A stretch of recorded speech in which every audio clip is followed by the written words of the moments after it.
Olá, pessoal. Eu sou Camila Brambila de Souza, oncologista no Centro Paulista de Oncologia, a Oncoclínicas aqui em São Paulo. Primeiramente, eu queria agradecer ao time do Oncoresidentes pelo convite e espero poder contribuir um pouquinho na jornada de vocês pela residência médica.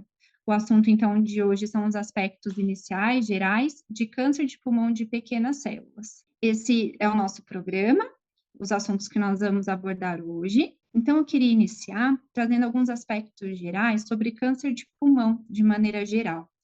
Nós sabemos que é uma doença altamente incidente e com altos índices de mortalidade, sendo que a taxa de sobrevida relativa em 5 anos para todos os casos de câncer de pulmão, englobando histologia de pequenas células e não pequenas células, é de aproximadamente 20%.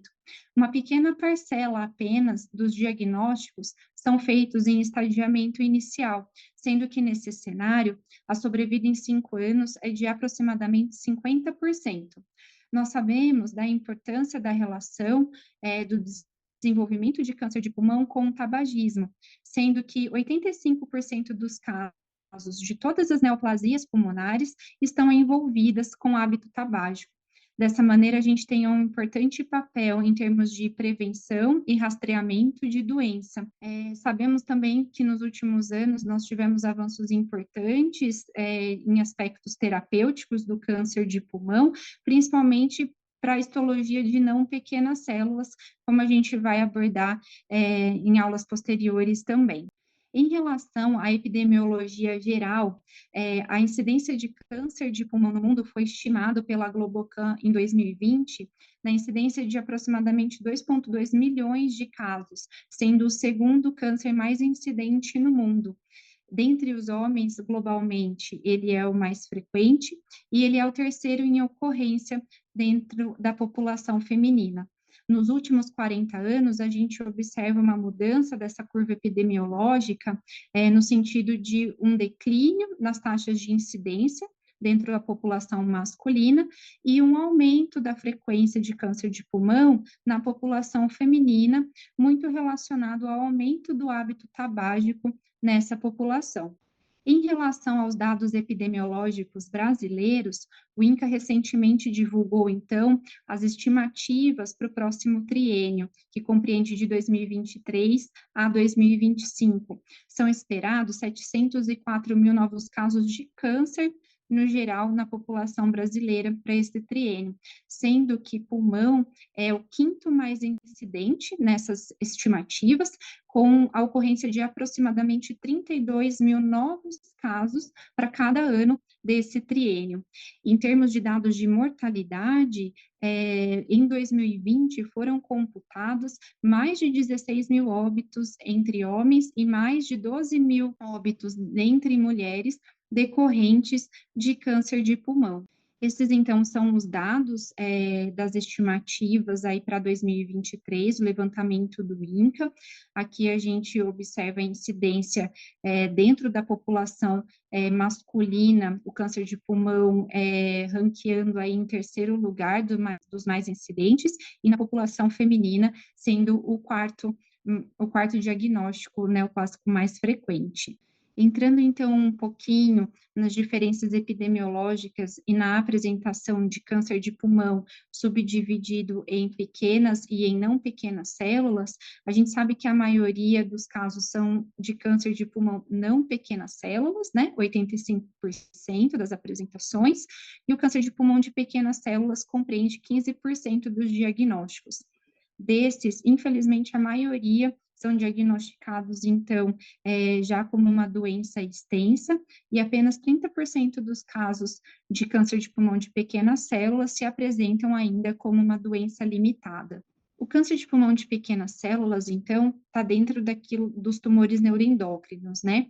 Os tumores neuroendócrinos, eles são responsáveis por 20% dos cânceres de pulmão, sendo que a maioria deles, então, é justamente representado pelo pequenas células. A maioria se apresenta dentro do sexo masculino, mas eu chamo a atenção novamente para um aumento da ocorrência dessa doença na população feminina, sendo que os dados de 2002 americanos já traziam uma equivalência de incidência dentro da população feminina e masculina. Apresenta-se, então, em pacientes mais idosos, geralmente acima dos 70 anos, e está intimamente relacionado à epidemiologia do tabagismo. Sendo que esse, então, o tabagismo, é o principal fator de risco para o desenvolvimento do câncer de pulmão de pequenas células. Praticamente todos os casos estão relacionados ao hábito tabágico. E, portanto, a gente deve sempre estimular a interrupção desse hábito nos pacientes já diagnosticados e reforçar o não tabagismo para quem já é ex-fumante, certo? Então, como ilustra os dados levantados por esse estudo, a persistência de tabagismo durante o tratamento impacta em desfecho, né? Nessa análise retrospectiva de 215 pacientes com doença limitada em tratamento com quimio-radioterapia, 42% desses pacientes mantiveram o tabagismo e foi observado que eles tiveram piores desfechos, tanto em sobrevida global quanto em intervalo livre de doença. Em termos de rastreio, o próprio conceito, né, de rastreamento, né, por definição, esses testes, eles devem ser capazes de diagnosticar os estadiamentos iniciais da doença, né, ou até mesmo alterações pré-malignas, anteriormente ao desenvolvimento de sintomas por essa doença.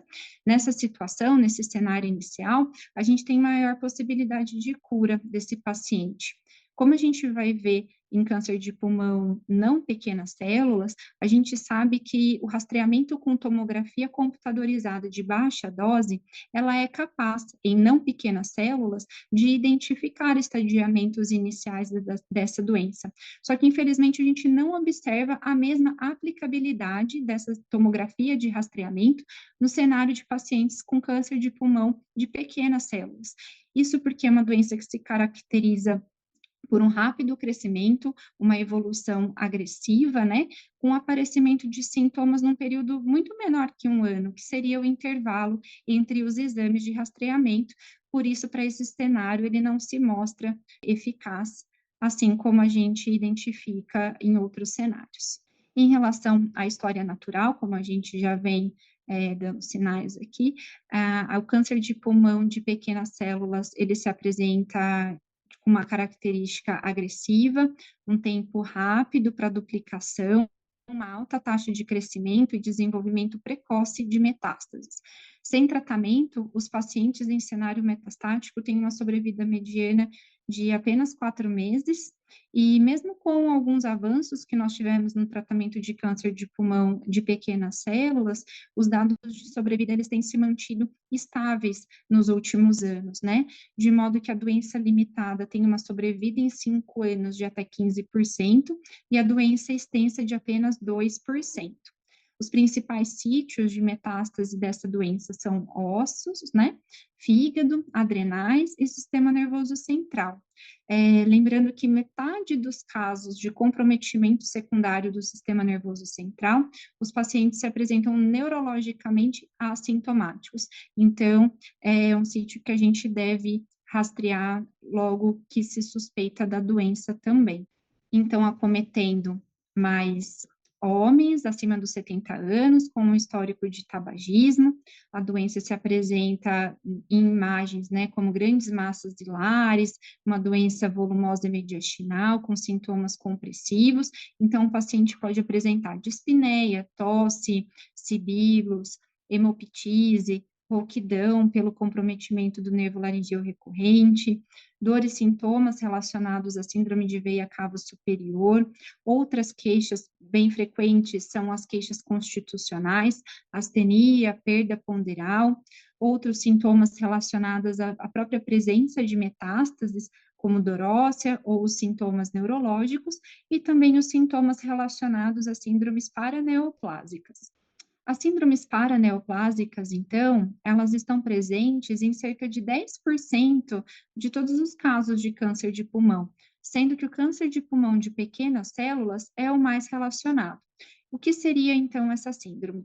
é o conjunto de sinais e sintomas que não estão atribuídos diretamente à presença física do tumor ou às suas metástases, mas sim são consequência da produção de hormônios, fatores de crescimento, citocinas ou outras substâncias produzidas pelas células do tumor.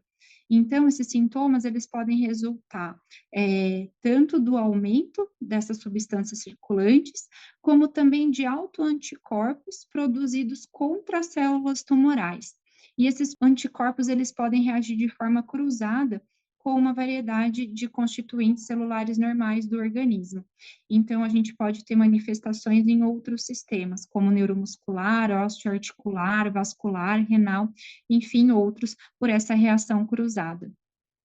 As síndromes, elas podem se desenvolver, se apresentar de maneira sincrônica ao diagnóstico da neoplasia de pulmão, ou então ela pode vir antes ou até mesmo suceder o diagnóstico oncológico.